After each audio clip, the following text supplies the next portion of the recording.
The afternoon sunlight poured through the dusty window of the small mechanic's garage, but Arvind had no time to admire the warm day. His hands trembled slightly from exhaustion as he tightened the last bolt on a customer's motorcycle. Sweat dripped down his forehead, his fingers aching from a week full of extra shifts. He wasn't tired because of the work alone, he was tired because life had given him no room to breathe. As he placed the wrench back on the steel tray, too many thoughts pressed down on him: the unpaid rent, his daughter's school fee slipping further behind, and the constant pressure of being both mother and father to 7-year-old Kahani. Yet nothing compared to what was about to happen later that day, something that would change the course of both his and someone else's life forever. If you believe even the smallest act of kindness can change someone's entire world, please like, comment, share, and subscribe to Stories of Kindness. Your support gives life to stories built on hope and second chances. Arvind worked under a boss known across town not for kindness, but for her cold reputation. Her name was Manya Verma, a wealthy garage owner who rarely smiled, never praised anyone, and lived in a world surrounded by her strict boundaries. She was icy, firm, and distant, a woman who seemed allergic to the concept of emotions. Most employees feared even meeting her eyes. Arvind simply avoided her after facing enough of her sharp tone and constant dissatisfaction. She wasn't evil, just frozen, unreachable, like someone who had grown tired of expecting warmth from the world. But Arvind never judged her. He had too many responsibilities to waste energy wondering why someone was the way they were. The day shifted toward the golden hues of early evening. Kahani was staying with a neighbor since Arvind had to finish late. After closing the garage, he stepped outside and noticed the sky beginning to soften with the brightness of day still lingering. He walked toward the market street, planning to buy bread before heading home. That's when he saw something he never imagined: Manya stumbling out of a high-end bar, her expression lost, eyes hazy, her steps uneven and unsafe. She looked nothing like the Iron Woman who ran the garage with absolute control. Her normally neat hair was slightly tousled, her expensive shirt wrinkled, and her cold demeanor replaced by quiet confusion. Without warning, she misstepped on the edge of the pavement and nearly fell onto the road where a speeding car honked loudly and swerved. Arvind didn't think. His body moved on instinct, sprinting forward, grabbing her arm just in time, pulling her away from the street before anything disastrous could occur. Her weight leaned on him, heavy and unsteady. Her breath smelled strongly of alcohol, yet her face held something even deeper, a kind of breaking, a silent collapse from the inside. He could see she wasn't just drunk, she was hurting. Something had cracked beneath the armor she always held so tightly around her. He tried to steady her, supporting her through the bustling evening street. People nearby stared at the scene, some amused, others judgmental, but not one offered help.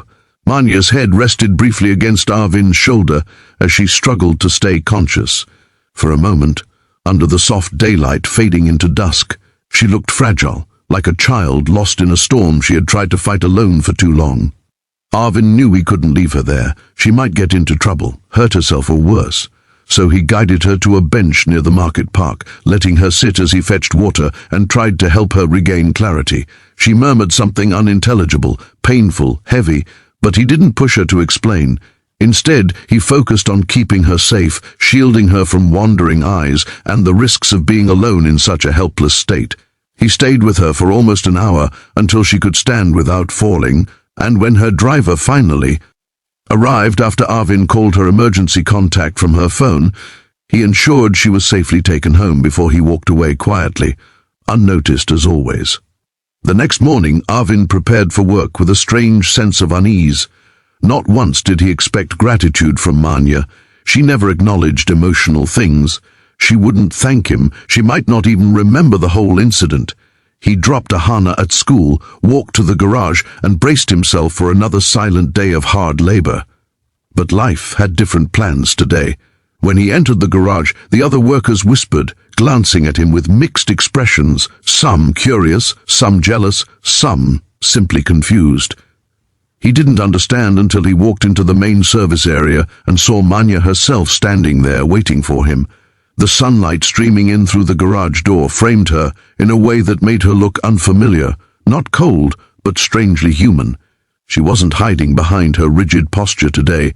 Instead, her eyes were softened, almost hesitant. For the first time since he joined the job, she didn't pretend he was invisible. She didn't look through him like he was another tool in the workshop. She looked at him, the real him, as if seeing something important for the first time.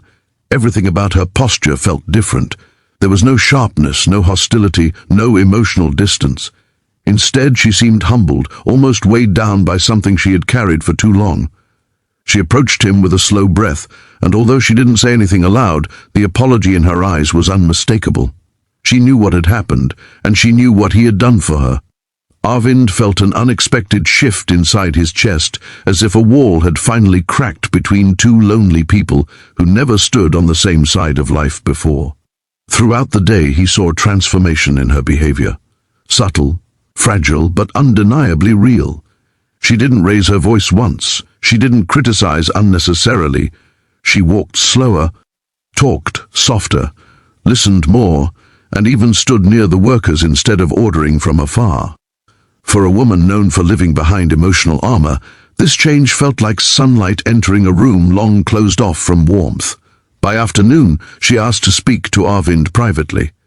He followed her to her small office, expecting a formal acknowledgement before she returned to her old self. But when she spoke, her voice carried something he had never heard, pain mixed with vulnerability. She admitted she had been going through a storm she hid from everyone, that loneliness and the guilt of her broken past had been eating her silently, pushing her to drink the previous night. She said she didn't want pity, she just wanted him to know why she had been the way she was. The more she spoke, the more Arvind realized that even powerful people carry invisible wounds, often deeper than those who appear fragile.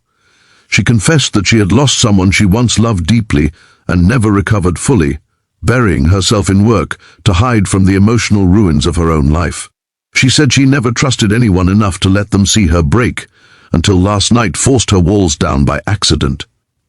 Arvind didn't respond. He knew life had taught him to comfort others not through words but through presence.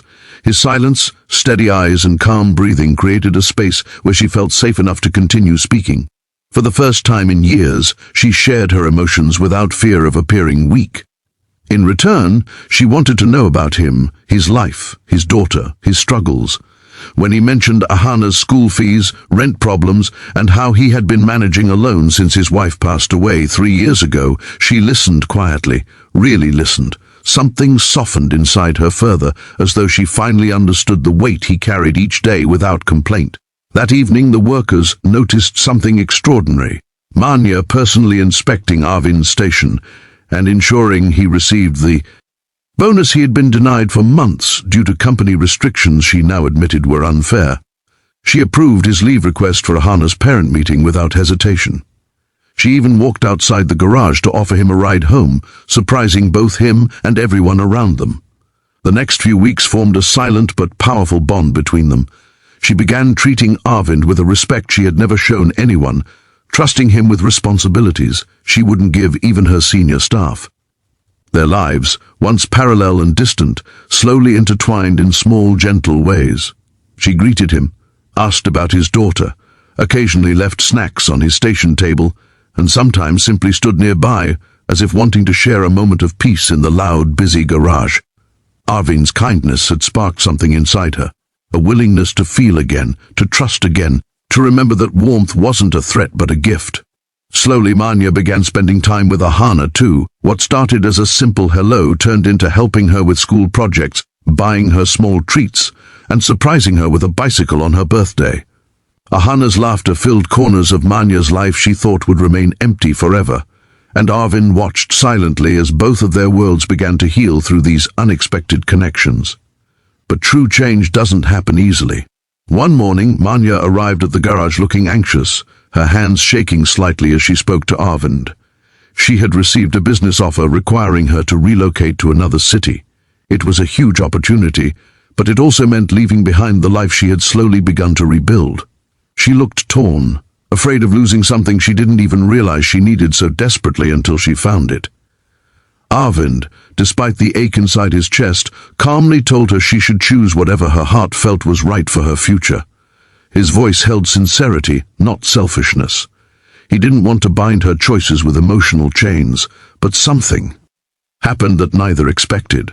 When she heard his calm acceptance, her eyes filled with tears she didn't try to hide. For years she fought emotions like they were enemies, yet today she allowed them to fall freely as she told him that for the first time in a long time, she didn't want to run toward opportunities. She wanted to stay somewhere she finally felt human again. Somewhere she no longer pretended to be cold, somewhere she wasn't alone. Arvind said nothing, but the gentle smile he gave her was enough to answer her silent hope.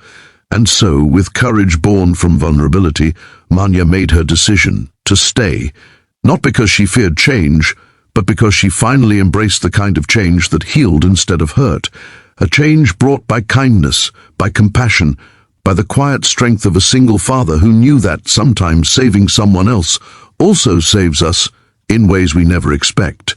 Their relationship didn't turn into a sudden fairy tale. It blossomed slowly, with trust, steady companionship, shared responsibilities, and the soft warmth of a family formed not by blood, but by choice. Manya stopped pretending to be cold, and Arvind learned that love can grow even in places where hope once felt impossible. And little Ahana found a new guiding star in her life, a woman who loved her with a heart that had finally learned how to beat again. If this story touched your heart even a little, please like, comment, share, and subscribe. Your support helps us bring more real, emotional stories to stories of kindness. Just before we end, here's a special request. Comment "Kindness lives on" if you believe compassion can change lives in unexpected ways.